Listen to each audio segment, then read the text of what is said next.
Betrayal. It's one of the hardest things to get through. This could be a betrayal in love, business, or even friendship.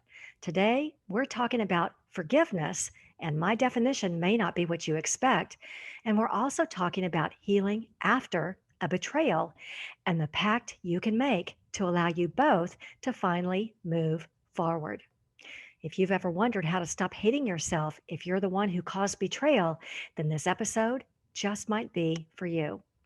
This podcast is all about helping you with your spiritual growth so you can overcome obstacles and manifest your destiny to crystallize all things good, basically to have success on life's journey.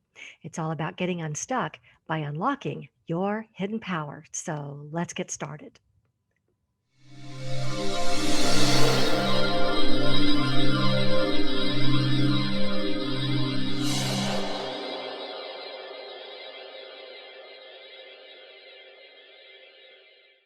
Hi there and welcome. My name is Remy, like Do Re Mi. I'm a best-selling author and creator of the Get Unstuck Revolution.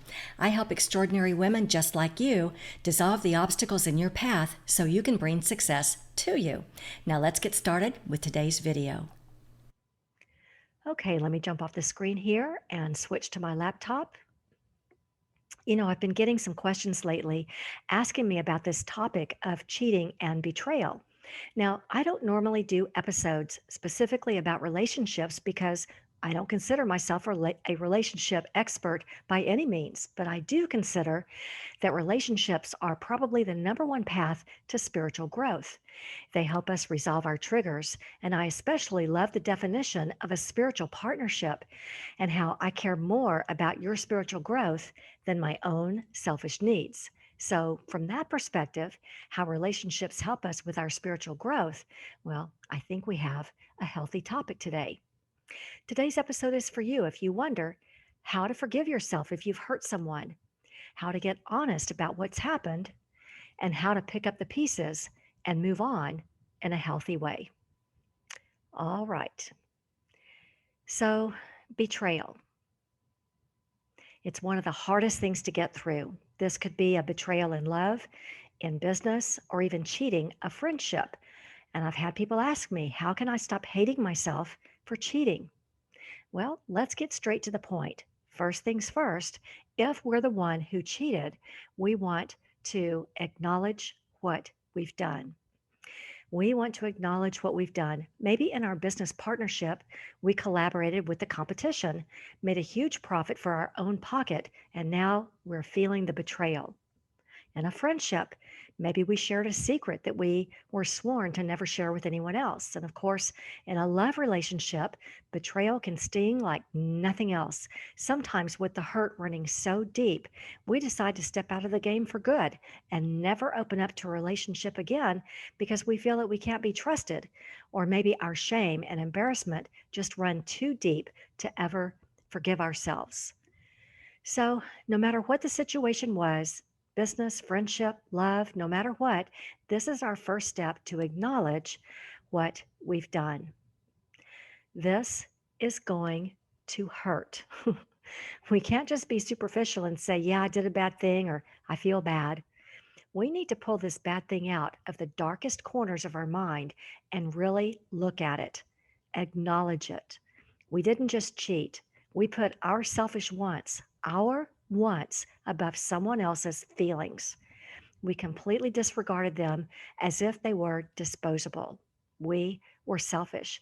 We did something pretty awful, regardless of the impact it would have on the other person. Maybe we threw them off the cliff and left them for dead, also a pretty selfish move. Because it's quite possible that we wanted what we wanted, but we didn't necessarily want to lose what we had. Now, if we're brave enough to acknowledge what we've done, we may be asking how exactly to confront this dark side of ourselves. Okay, so what comes next? Acknowledging what we've done is one thing, but being super honest with ourselves about what we've done or why we did it might be a little trickier. Why did we do this thing? Were we triggered by something and all our alarm bells were going off? Do we have some kind of addiction? Were we angry and didn't know how to cope? Were we immature and cowardly? This is a step where we are completely 100% honest with ourselves. We can't allow this betrayal to eat us up. We can't hide from it. We can't push it off to the side. We need to find a way to own up. We have to find a way to tell the truth inside our own heart. You know, I used to have a friend who would tell me, be honest, tell the truth. Now, this was his way of helping someone identify their passion. So I'm taking this a little out of context, but it also applies to what we're talking about today. Be honest, tell the truth. Now, we can also use another tool, a different tool, and that would be the 7 layers of why. This is the method you might remember where we keep going deeper and deeper to get to the core of an issue. And so we keep asking why at each level. I'll give you an example. I stole some money and now I feel bad. What happened that you stole some money? I was in dire straits. What was putting you in dire straits? Well, I didn't plan very well and ended up not being able to pay bills. Well, how do you wish you had planned better? And so on. We uncover one layer and then we ask a why question. And this helps us get to the core to be honest about things. So if you decide to use the 7 layers of why, and by the way, it's actually best not to use the word why specifically because then our negative ego thinking can pop in and become very defensive.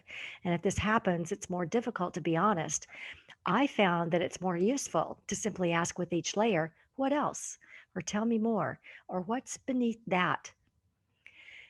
And while we're talking about being honest with ourselves, here's the brilliant tip of the day. And if you get nothing else, I hope you'll write this down. Be sure to ask yourself this all important question. What I really wanted was, what I really wanted was, and fill in the blank. I mean, think about it. Think about the last time you screwed up and did something stupid. Maybe you said something hurtful.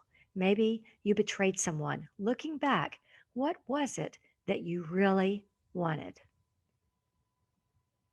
What was it that you really wanted? All right. So we want to acknowledge what we've done.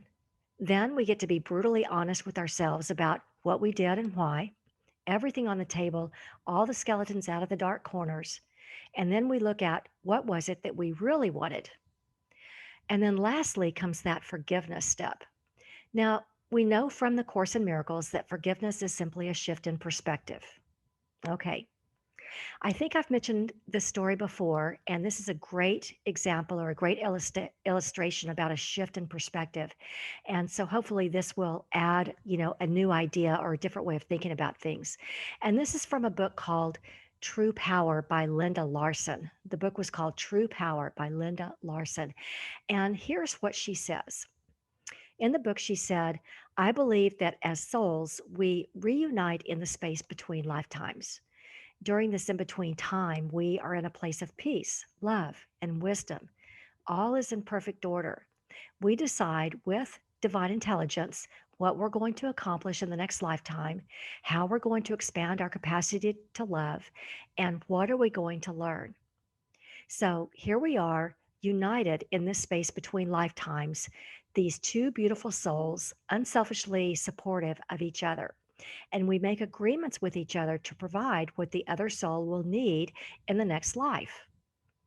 And the author went on to say, before my soul slipped into this body form and personality called Linda, and Jim slipped into his body, she said, we were kindred loving spirits on the other side.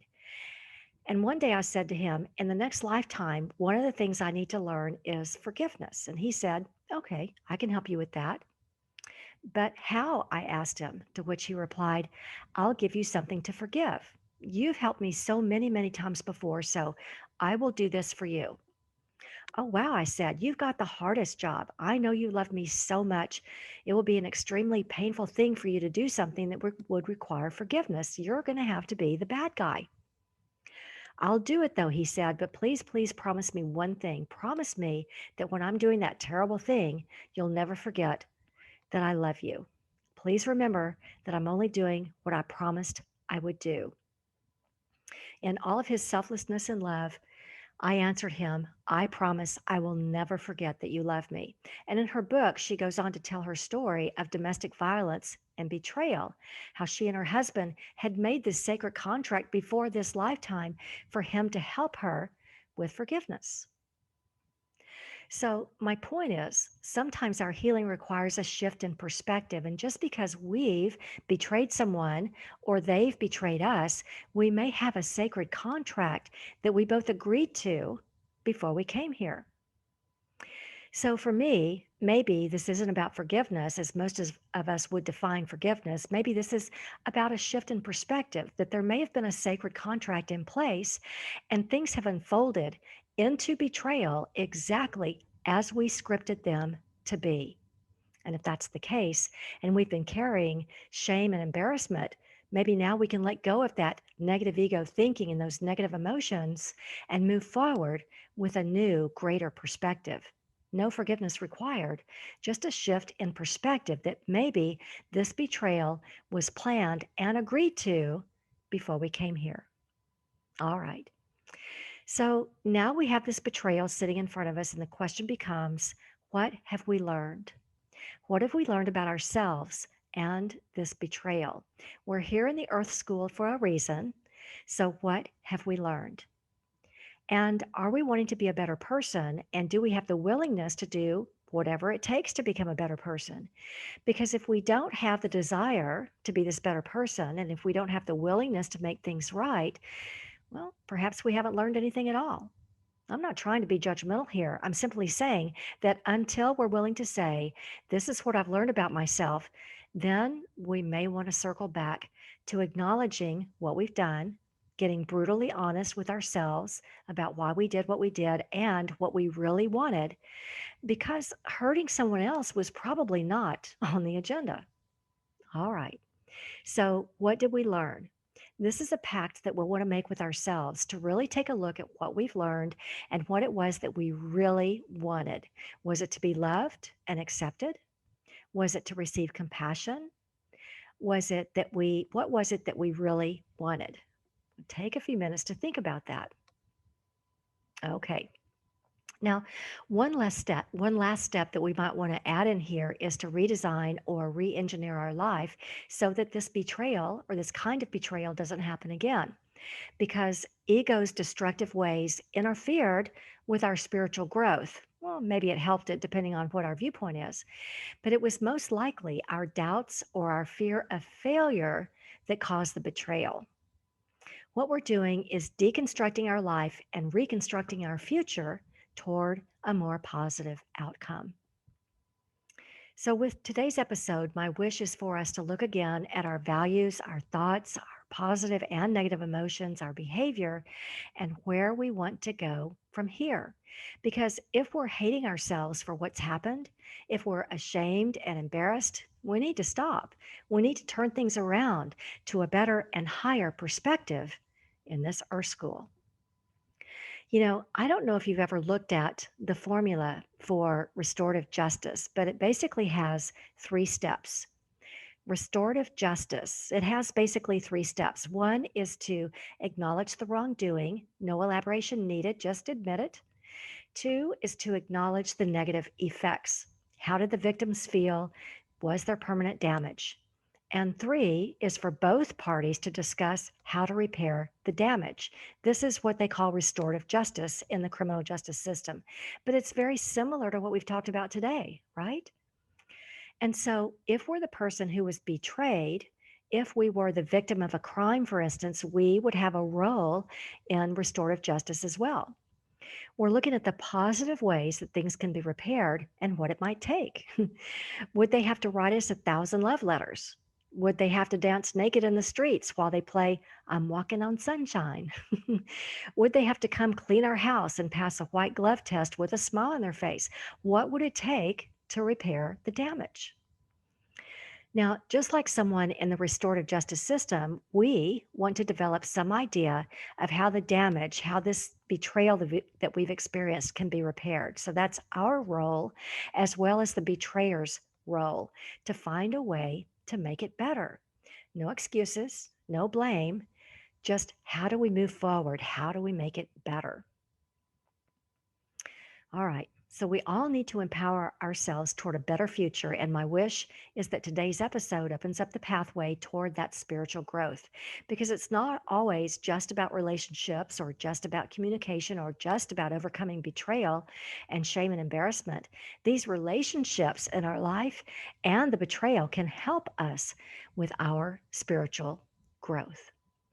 As we empower ourselves towards self expression and who we are at our core without ego's negative thoughts and emotions about what we've done that can drain us, we're choosing a higher frequency, higher and better thoughts, because our choice of frequency, our choice of a more positive outlook, changes the course of our journey. So, reflecting back on everything we covered today, how can you apply what you've learned? What were your three favorite takeaways? I know that my favorite takeaways were number one, if we've betrayed someone, we can go back and look at what we really wanted because it probably wasn't on our agenda to hurt the other person. So, what did we really want? Love, compassion, to be accepted for who we are. And my second takeaway, we can always ask ourselves, what did I learn? That's one of my favorite questions, and I use it all the time. What did I learn? And my number three favorite takeaway, the best way to move on and stop hating ourselves is to look at how to repair the damage. I love that this is a collaboration between both people, the betrayer and the one who was betrayed. It allows both people to take responsibility for the future. After all, it's very likely that there's love at the bottom of the betrayal on both sides. So, what were your favorite takeaways? Well, I hope this helps you as you're using the powers of alchemy to transform challenges and obstacles into positive new successes. This podcast is all about helping you have success on your spiritual growth journey. It's all about getting unstuck by unlocking your hidden power. If you still can't get your head around what's got you stuck in life or in business, you can tell me about it. You can send me a question to questions at unlockyourhiddenpower.com, or you may not know that you can get a free copy of my latest book at unlockyourhiddenpower.com. Well, thanks for joining me today, and I'm wishing you a life filled with all the alchemy you need to bring success to you. Feel free to share this video with anyone you know who's feeling stuck, and I look forward to seeing you on the next episode.